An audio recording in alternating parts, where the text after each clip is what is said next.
Hello, my name is Lowell, pronouns he, him, and this is a bonus ode for our Roll for Origin and also our Roll for a Mutation podcast, both our look at supers RPGs and post-apocalyptic RPGs. And I was reached out to on Bluesky, and this is Pedro Barrenechea.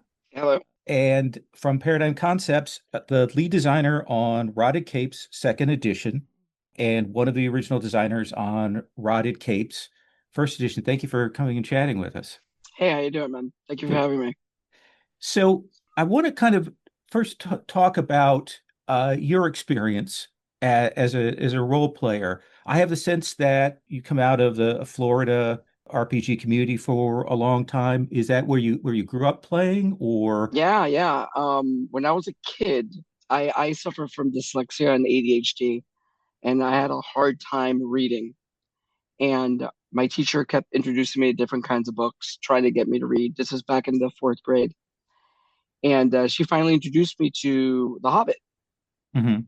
I ripped through The Hobbit, came back, and I said, "Oh my God, I want more. What do you have? Let me read more of this."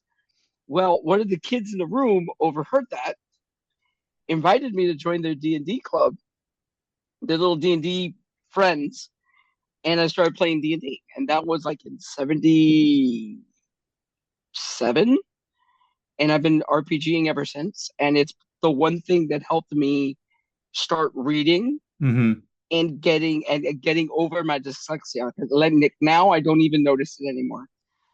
But it's role playing and fantasy that got me into reading and into learning and stuff, and it actually helped me get better at math and Mhm. stuff because the old D&D, like especially Thaco when second edition came Yeah. out, did math.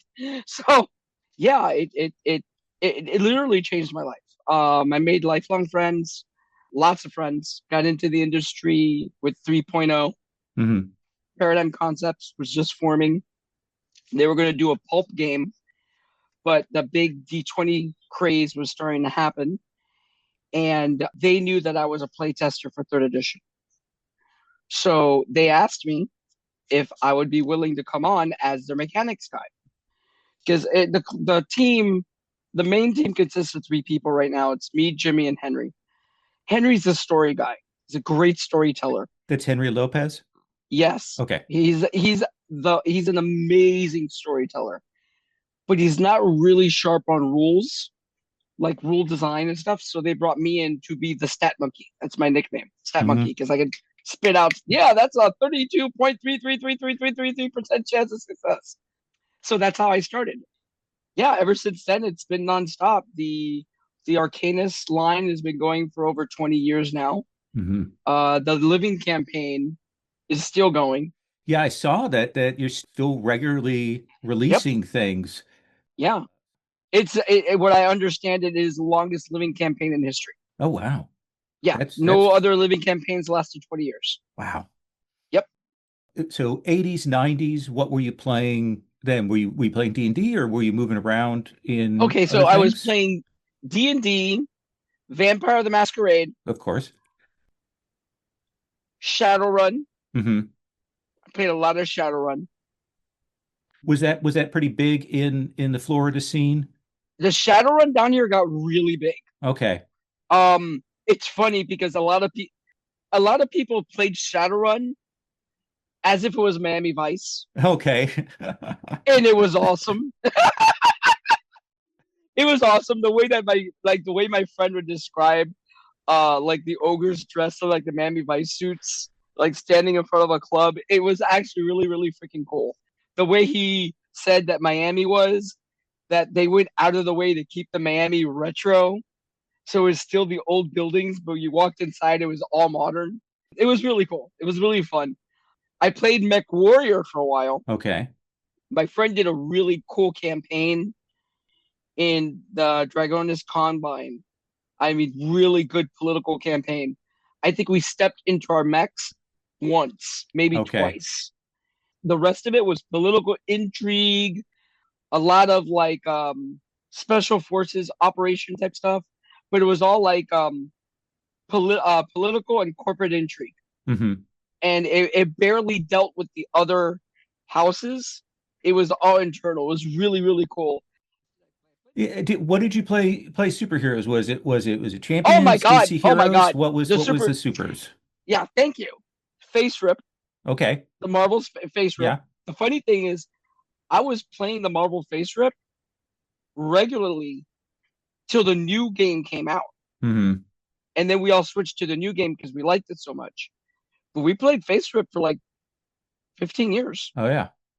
We would get together like once a month because it was such a good system. It was fun. It was easy. You could do really cool things. I played the DC game that came out at the same time. Hmm. I played that one a lot. That had fun math in it. It did. It did. I like the math. A few of my friends did not, but I actually enjoyed it because of my brain the way it works. I was like, oh, I could do cool things. I played Champions for a little bit. Hmm. I played it. I tried to give it a chance, and I just didn't like the dice system. I don't know Hmm. why. Something about it just didn't Yeah. click with me. And then I played this one interesting game at a convention. I still remember to this day, and I can't remember the name of it. Basically, you were playing X. You were playing like cops in a world of superheroes, but you had no powers. Uh, oh, interesting. Oh, no powers. Okay. But you were cops, and you're investigating. You're investigating like super murders and stuff like that. And you could. And I was playing a guy, an ex superhero who lost his powers. Hmm. I played at this convention, and I wanted to buy it, and I never found out the name, and it always kicked me in the Oh, butt. wow. But it was so much freaking fun, and it used a version of Savage Worlds. Interesting. And I went to Studio Two because Studio Two Right. handles Paradigm. I went up, and dude, where's this game? I want to buy it. I know it's Savage Worlds.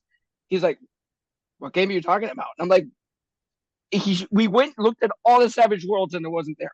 So I don't know what it is. The other thing I want to ask, in Rider Capes, it's mentioned that this is kind of a love letter to 80s supers. It's a love letter to Face Rip and Hmm. DC Heroes, because both of those games really. I was a big fan of the Chris Claremont X Yeah, Men that's what I run. was going to ask is what are the like Yeah, comics that were important? I was a huge fan of the Chris Claremont X Men run. I was a huge fan of the when Jim Lee took over the art of the X Men. Hmm. That famous cover with Magneto. I had lots of those comic books, but I was a huge fan of Marvel. I got into DC only really through Batman Hmm. and its specific stories, like Death of the Family. Yeah. I loved Death of the Family. The Last Joke. There's certain. I don't like DC that much, Right. but there's certain stories. Kingdom Come, Oh yeah. a masterpiece. Yeah, it's a love letter to the systems that I played back then because you'll see little touches of those systems in Roddy Capes. For example, powers, you can do power stunts right out of the face rip system. I changed a little bit how they work. You can do power stunts because I always thought it was cool that if you have a power, you could come up with an interesting way to use it that's outside of the rules and you can master it.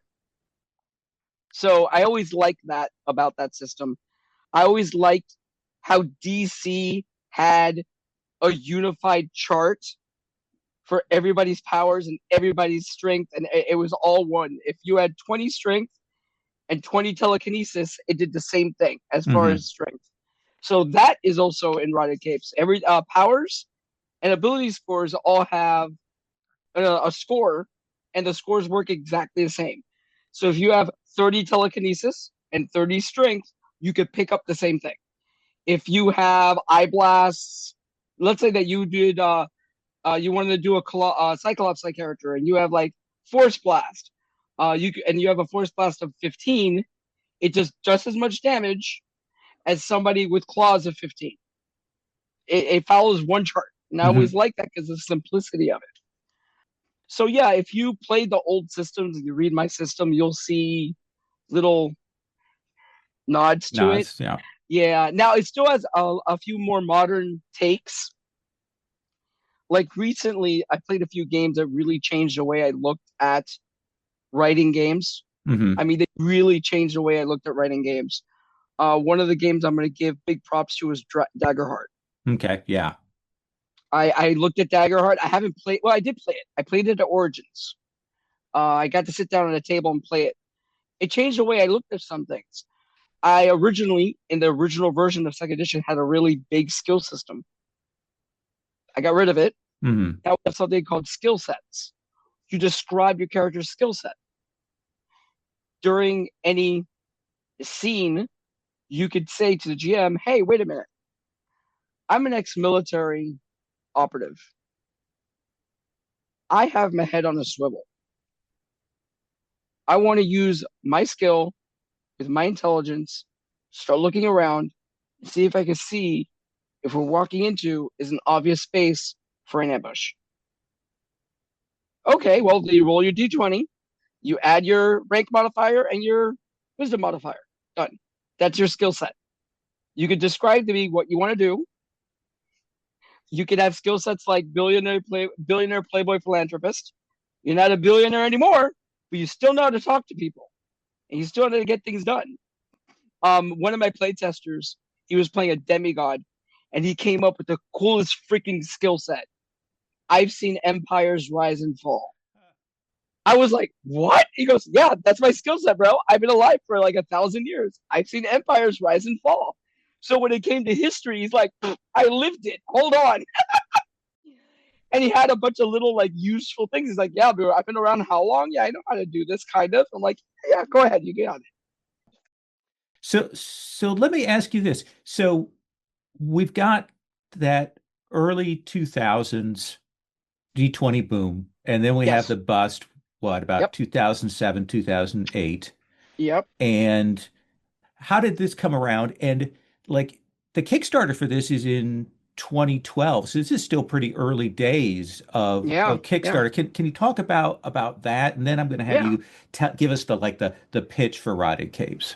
Okay. So what happened was we were doing Arcanus, and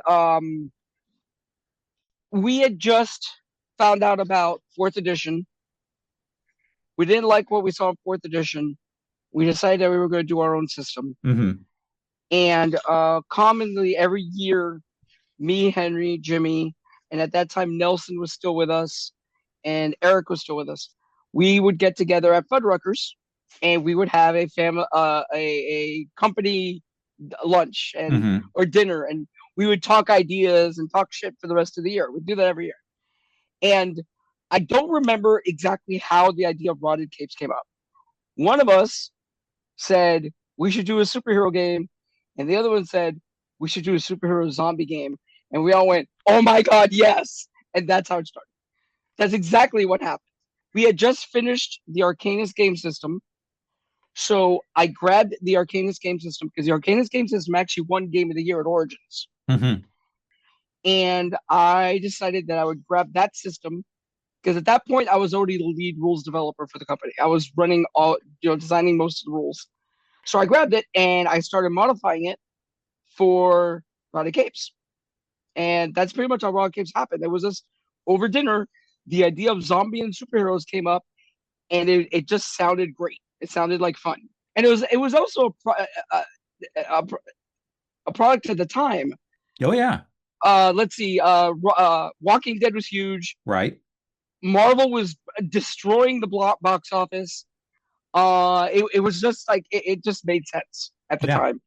And now we ran out of books. We have no more printed books of the first edition.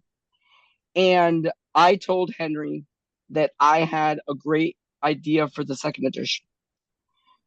And I pitched it to Henry and Jimmy, and Henry and Jimmy said, yeah, let's do it. And that's where we are now. Now, had you guys done Kickstarter before this? Was the Rotted Capes one of the Yes, first? we've done Okay. Kickstarter. We did Kickstarter for the Arcanus role playing game. Okay.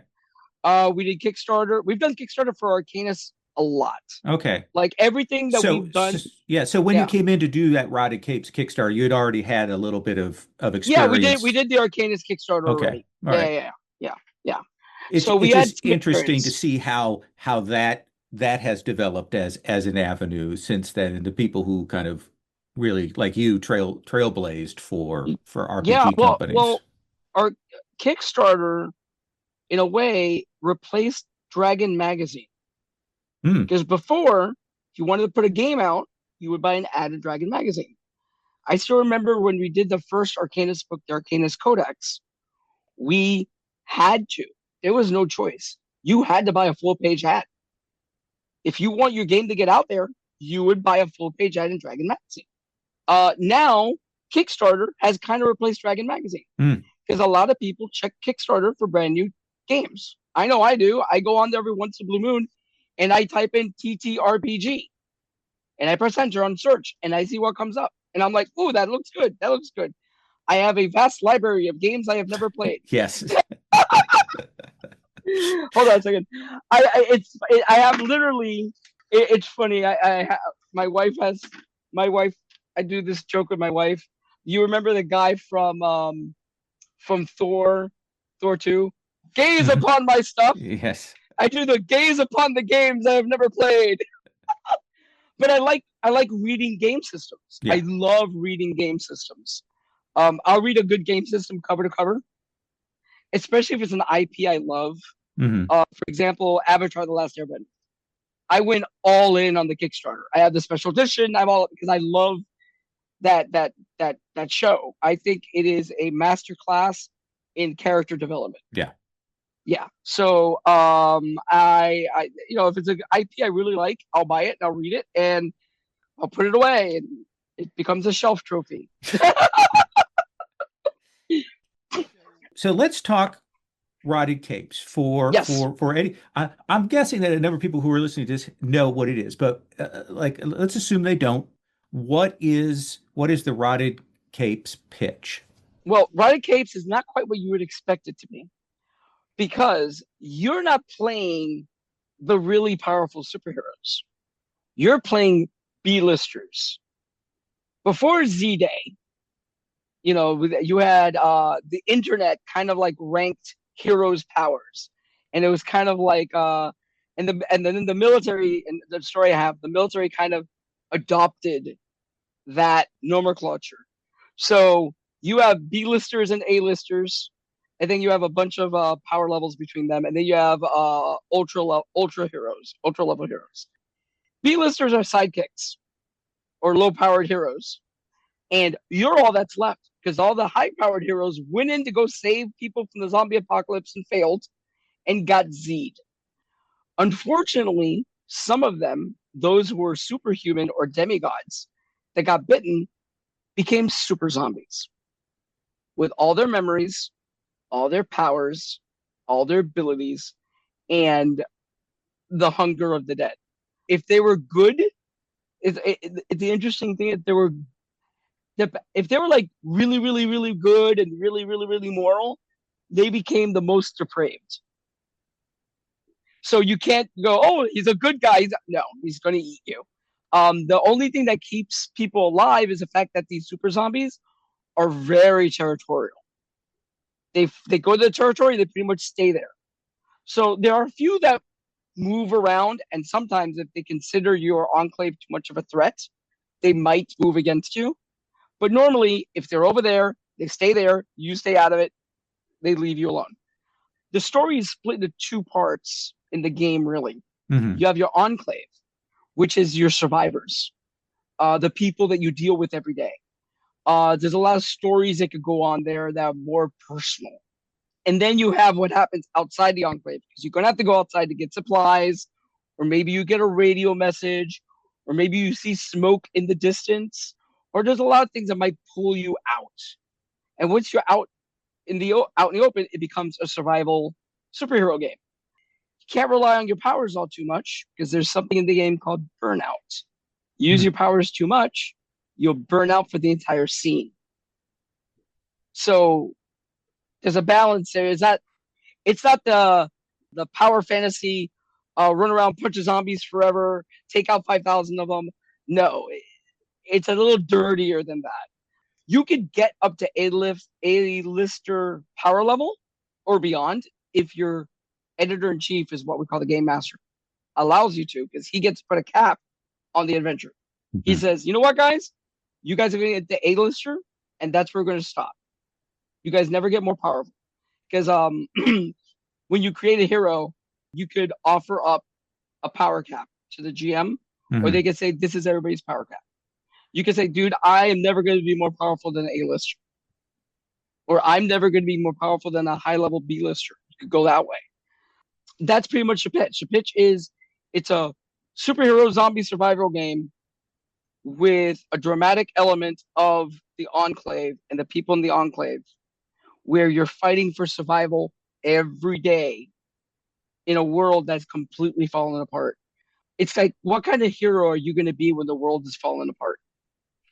And this Enclave looks at you for hope because you still wear a cape. So the original Rotted Capes is kind of a die step system, is your Yep. own house system. I know you've written this up in a post that I read through, but talk to us. What changes did you make? Because it's a lot. Yeah, I changed a lot. What's most important to you? What should we know about this new game? So the first thing I did was I went back to some of my players and I need you to give me 5 pain points. 5 points that you're like, oh, I can't, this drives me crazy, right? First one that came up was character creation. Oh, okay. I wanted to be so flexible with character creation.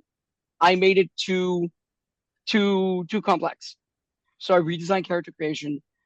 I decided to redesign the core system. I'm using 5th edition DNA that's been mutated to the point that's no longer 5th edition, but it feels like 5th edition. A bunch of my playtesters was like, it's like uncannily playing 5th edition. And I was like, yes, the uncanny system. And it just worked. And that's my little to the X-Men. Yeah. So it's basically because I like the simplicity of roll 1 dice, add some target numbers, add some numbers to hit a target number.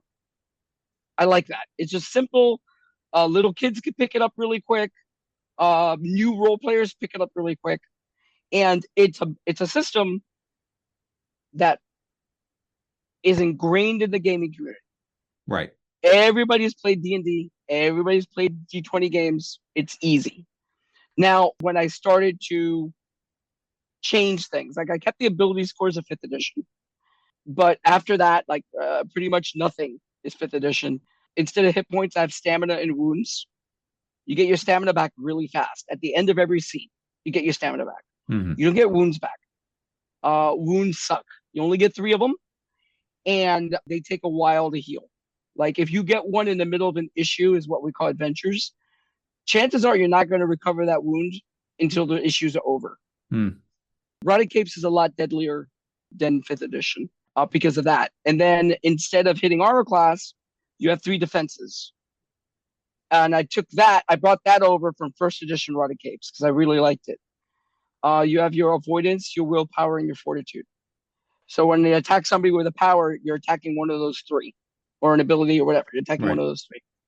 You have saving throws like 5th edition to be able to shrug off effects. Like, you get hit with a poison, the next turn you can make a saving throw to try to shrug off that effect. Mind control, same thing. I already told you about skill sets. There's no skills. You describe something that describes your background, and that's your skill set. You can describe to GM how your skill set applies to a particular challenge, and you roll to see if you succeed. And if you fail, I don't specifically say in the game you fail. You fail forward if it serves the story. Because sometimes failing is just as important to a story. Then there's a mechanic that I brought from 1st edition, 2nd edition, that I renamed. It used to be called plot dice. Now it's called plot points.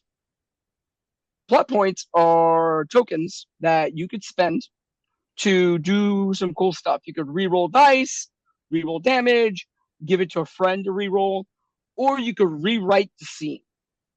A lot of players have fun with that one. Like, for example, I ran a game where There was a mall surrounded by hordes of zombies, and this guy was playing a guy who was an ex-electrician. He was a gadgeteer, but he used to be an electrician before he became a hero, blah, blah, blah. And he was like, hey, Pete, what?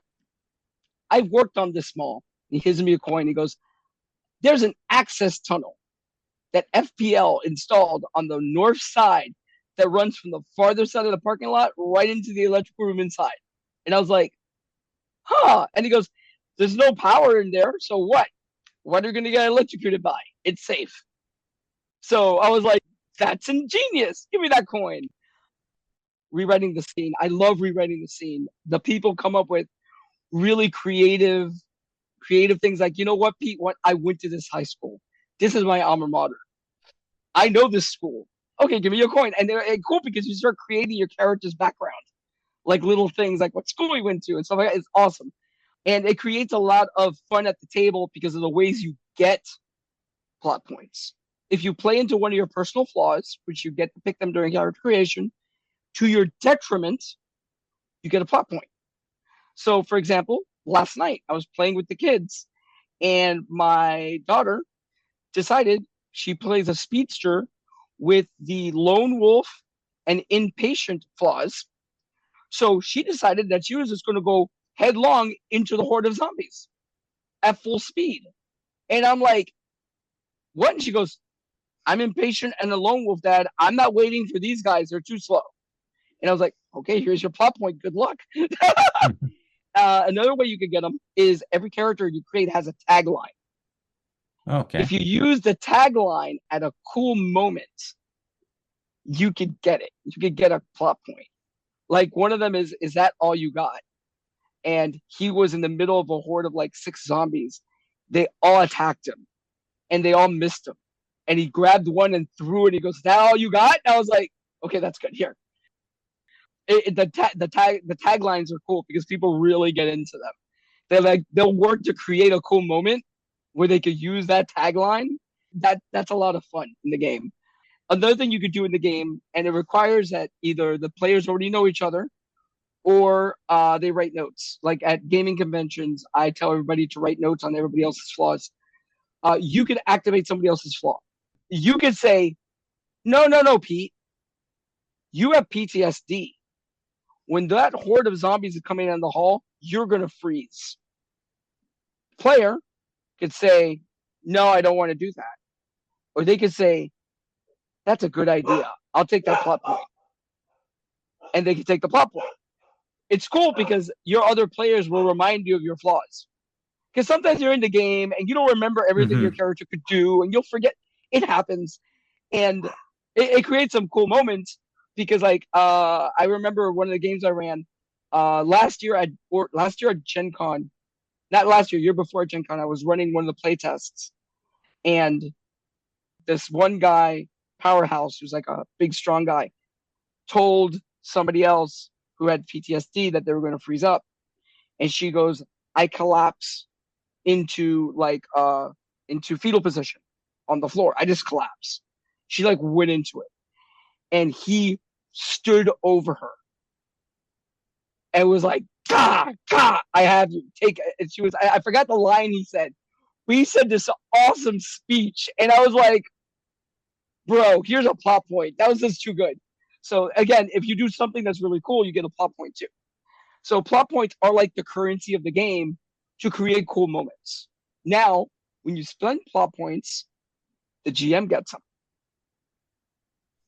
The GM is only allowed to have a certain amount because I'm not evil. Right. I don't be like, I have a stack of 50. Ha ha ha. But in the game, it specifically says, I say, that you need to be a fan of the heroes. Yeah, sometimes you're going to use it to make an encounter more difficult. Sometimes you use it to give it to a player because what they're doing is cool and you want to help them succeed.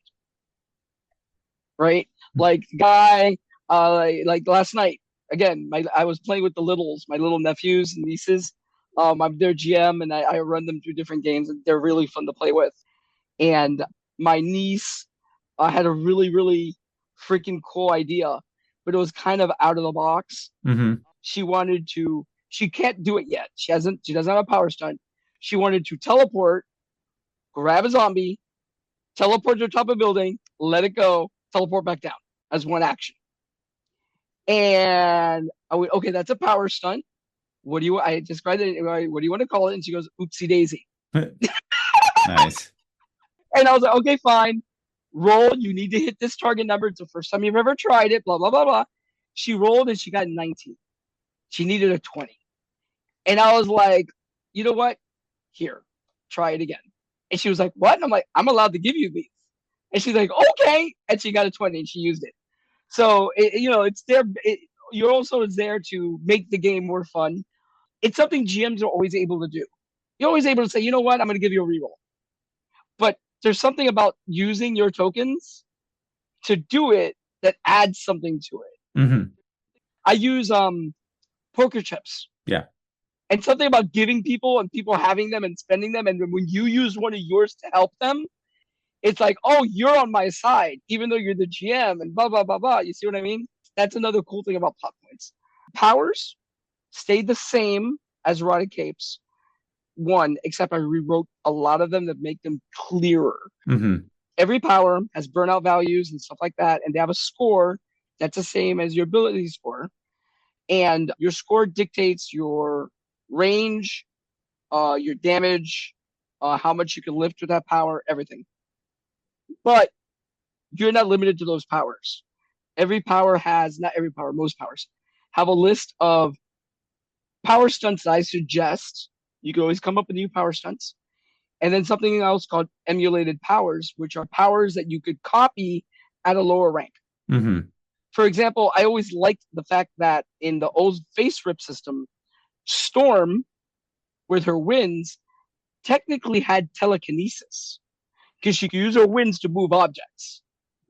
So I liked that a lot. So I kind of brought that into Erotic Capes. Mm-hmm. Another pain point in the system was threat creation. I did the mistake of making threats that you built threats just like you built heroes. Yeah, big mistake. That's a lot. Yeah. Yeah, it's a lot. So I completely redesigned threat creation.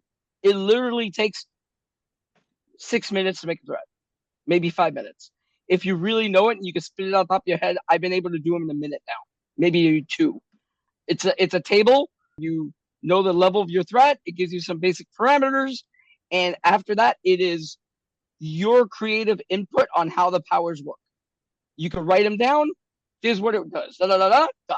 And then if you want, you can write like what powers he has. So somebody with like the copycat power could copy them. Mm-hmm. Threat creation was another big pain point. Fixed it.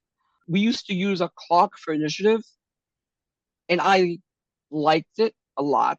But when you have a lot of threats on the board, it becomes clunky. Yeah. When you have too many players, it becomes clunky.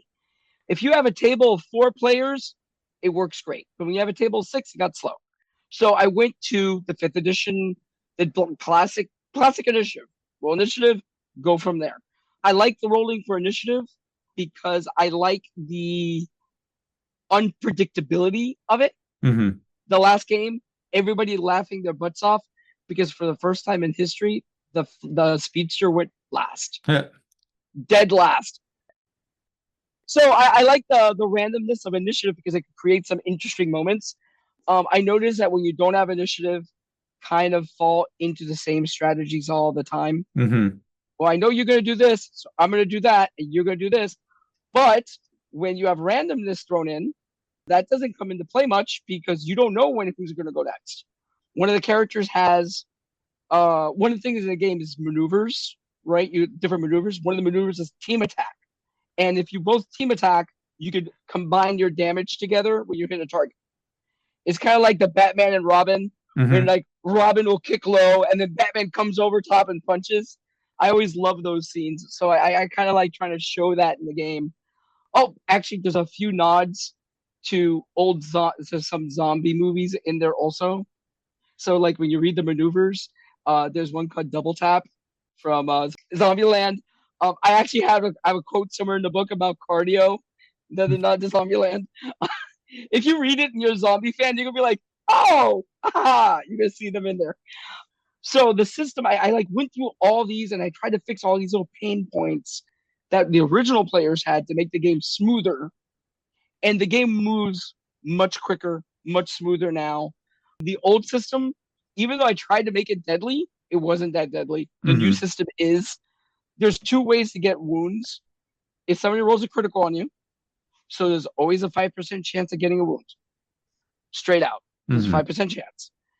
Or if I do enough damage to bypass your fortitude defense. So if I do 20 stamina and you have a 19 fortitude defense, you get 1 point of 1 wound damage, which is why team attack really helps. Like you're fighting a Super Z with high fortitude, the weaker characters can gang up and time their attacks to take them down, which is so comic book. How like the weaker characters can take out the stronger characters. Heck, one of my favorite episodes of Young Justice is when they had to go against the Justice League. And they had to be like the underdogs, and they beat the Justice League. It was like, I'm a huge Young Justice fan. So I kind of have that in there for players to play around with maneuvers. Yeah, that's pretty much how I designed the system from the ground up. I'm trying to think of anything else I did. Well, let me ask you, go back to something you said before.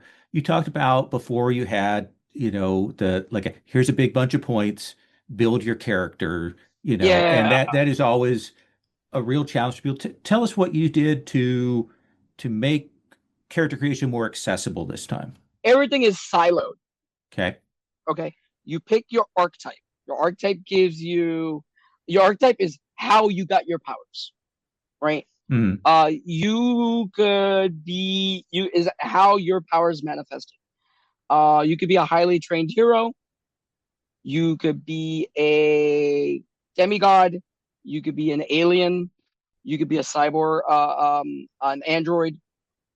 How your powers manifest. Then you pick your archetypes, how you use your powers, right? You could be a blaster. You could be a heavy. You could be a transporter. So each one of those steps gives you a bonus to your ability scores. Little echoes of City of Heroes there in my mind. Yes. Yeah. Again, another nod to another superhero thing I loved. So those two is how you get your powers, how you use your powers. They don't restrict you. How you use your powers. You can pick any powers you want. We're not there yet.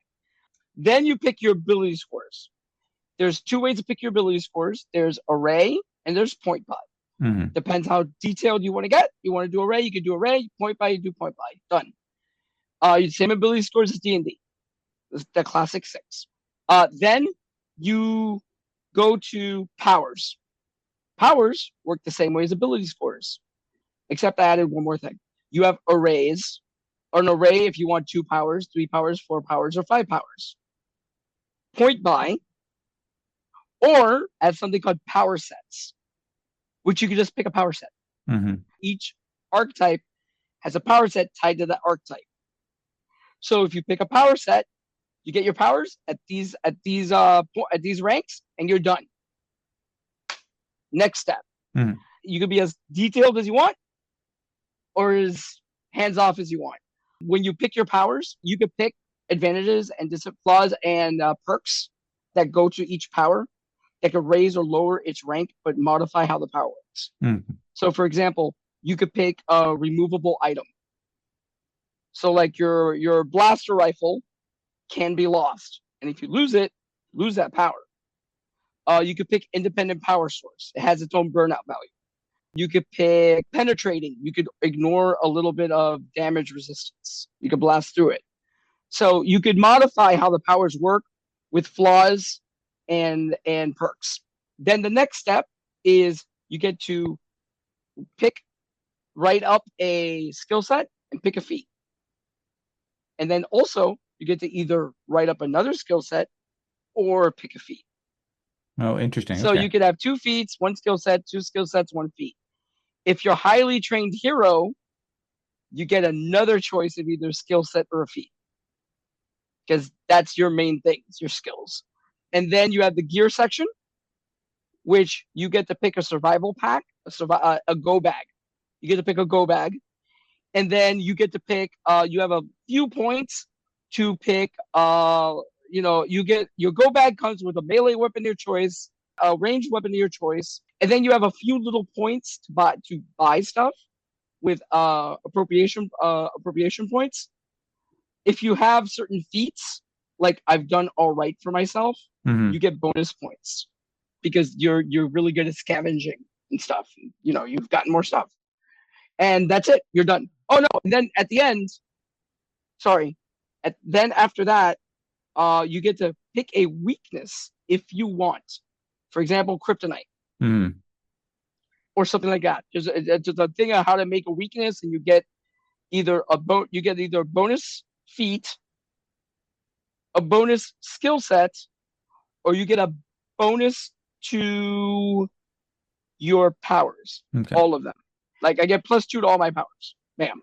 And then the last step is picking your no, the second to last step is picking your flaws, picking your tagline, and then the last part is not really character creation, but it's just as important. And I suggest that you do this during session 0. Mm-hmm. Everybody makes 2 supporting cast members. Okay.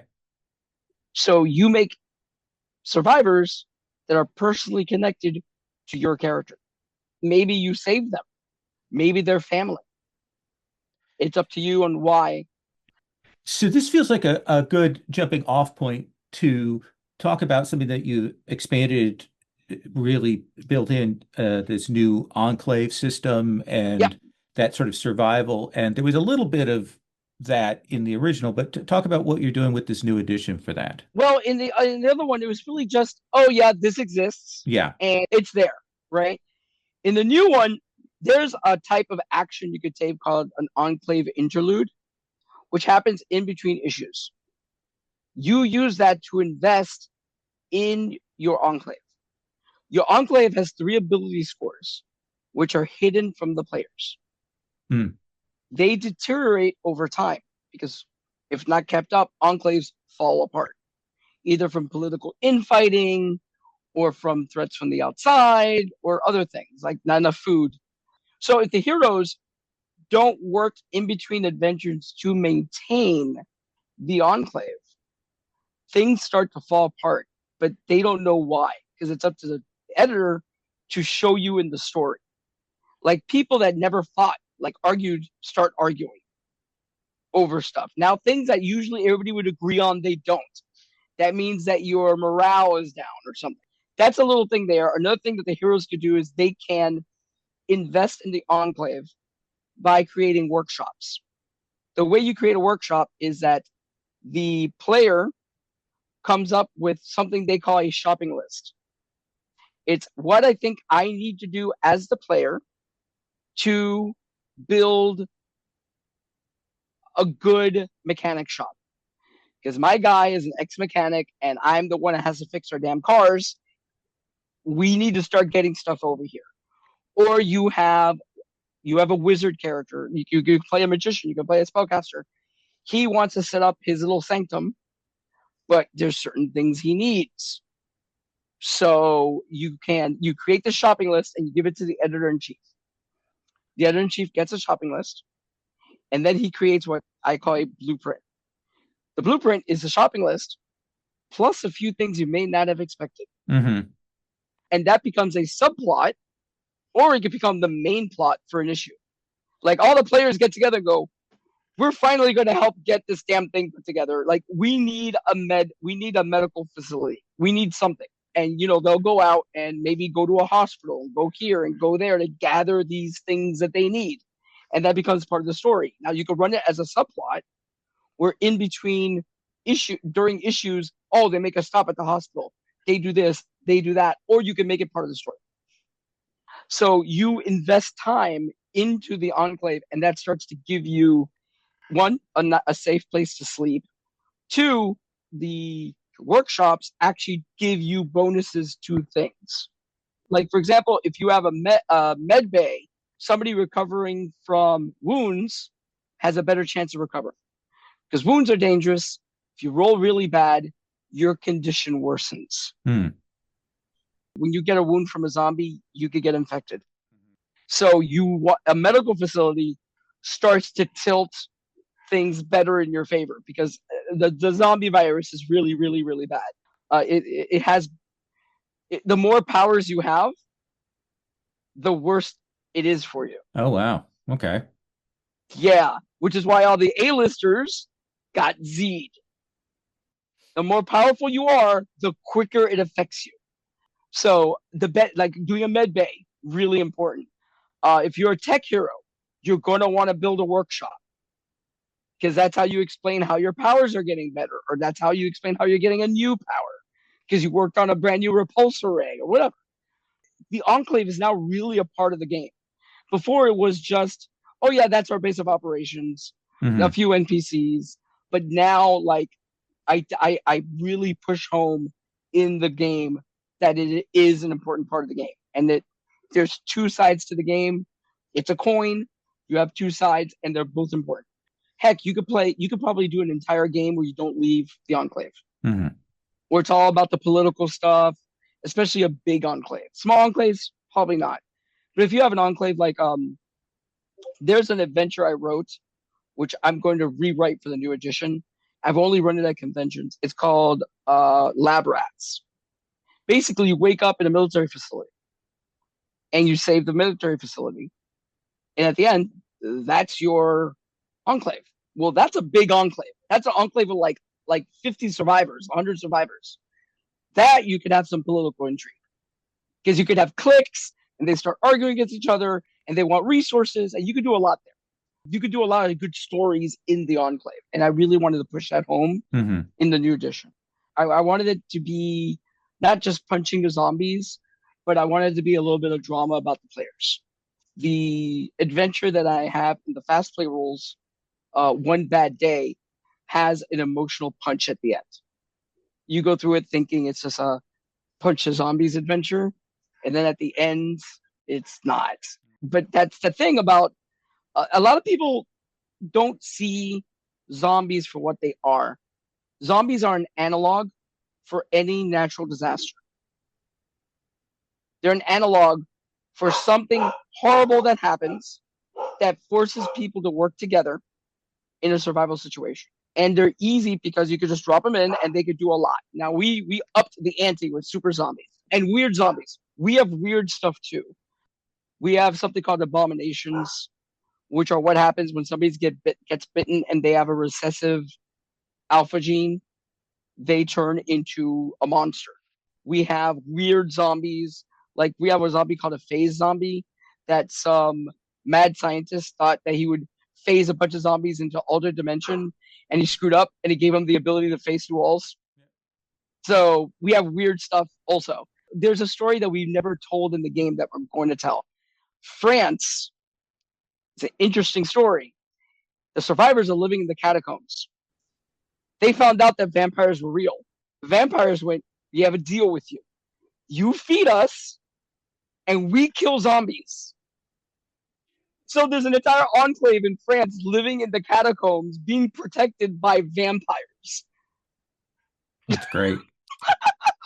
I noticed in the notes you said, too, you've got some non-zombie threats as well that you're adding in to kind of.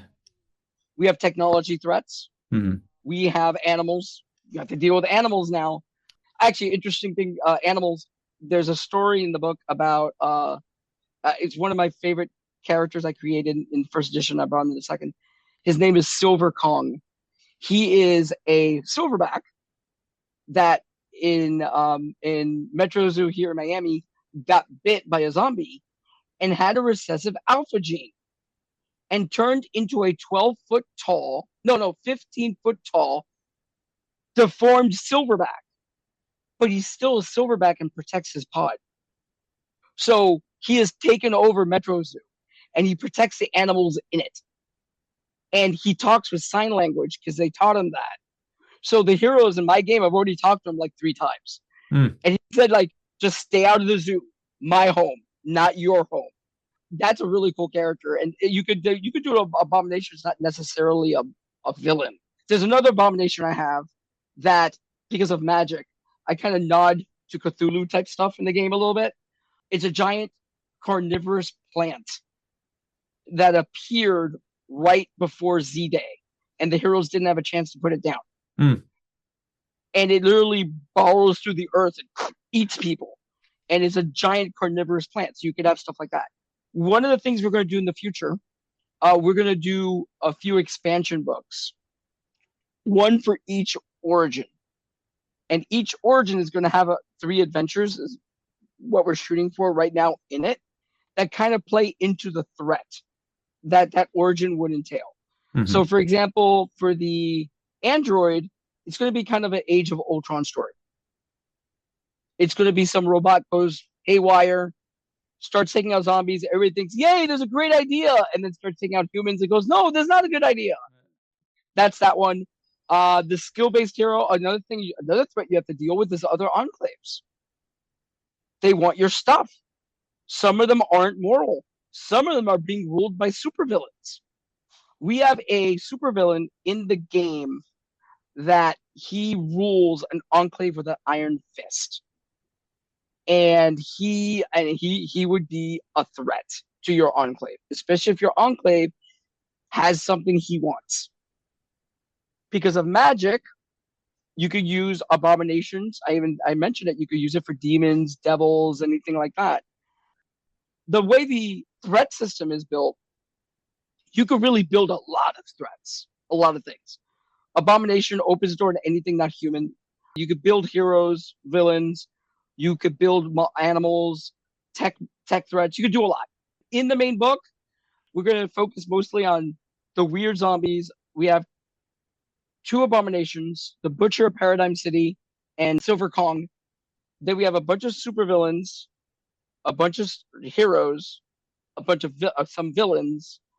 And I think we do have stats for like drones, like tech drones. I think they're in there also.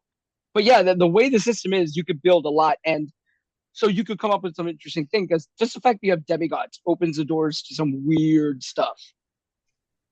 So you could do some weird stuff with the gods. The idea was that the gods, before Z-Day, decided to step out of the world. They're like, we're out of this, right? Demigods were very rare. Demigods have started to appear a lot because the gods are like, oh god, we can't stay out of this anymore.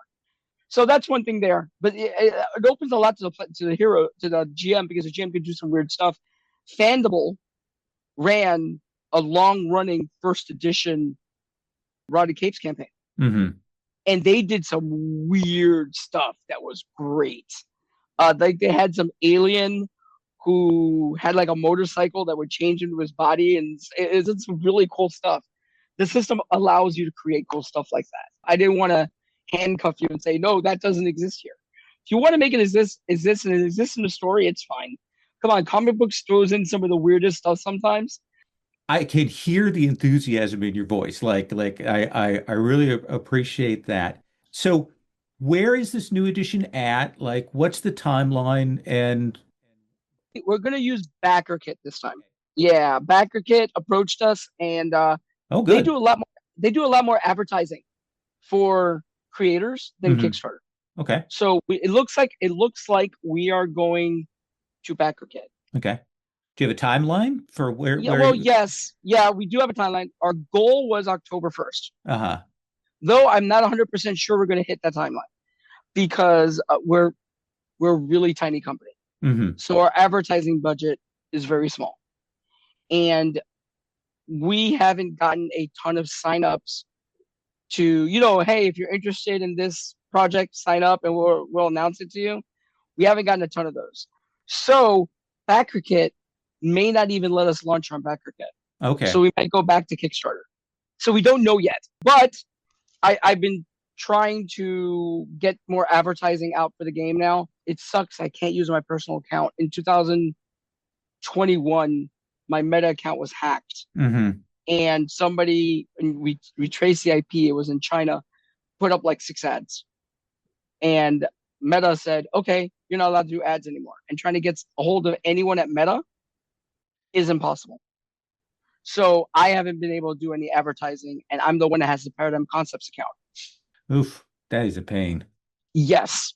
So we've been trying to do it through just posts and stuff like that, and it's been slow going. We got a boost of signups this week, so we might be hitting the the point that Backerkit's like, okay, you're good to go. We'll see. But we are going to launch it sometime in October, maybe November. But we are going to release something definitely by October 1st. Okay. We're going to release the Fast Play rules for free. It's going to be the Fast Play rules, 6 pre-gens, VVT maps, VVT tokens. Also, I'm doing little paper minis that you could cut out and use, Uh-huh. like the old school ones that Marvel had, the little triangles, Oh yeah. and the Adventure One Bad Day. So you get to play the game. Excellent. We were playtesting the game last night. I have another group playtesting it tomorrow night. And then I have another group playtesting it Wednesday night. Yep. So Well, this sounds great. I'm really excited about it. It's such a striking concept, and I'm glad you're going back to it. And yeah, you know, there was a lot I liked about Rotted Capes, but it sounds like a lot of the friction points that you mentioned are ones that certainly I had that I'm looking forward to this new version. So, Peter, thank you for coming in and talking with us today. yeah, man. Thank you for having me, bro. It was a pleasure.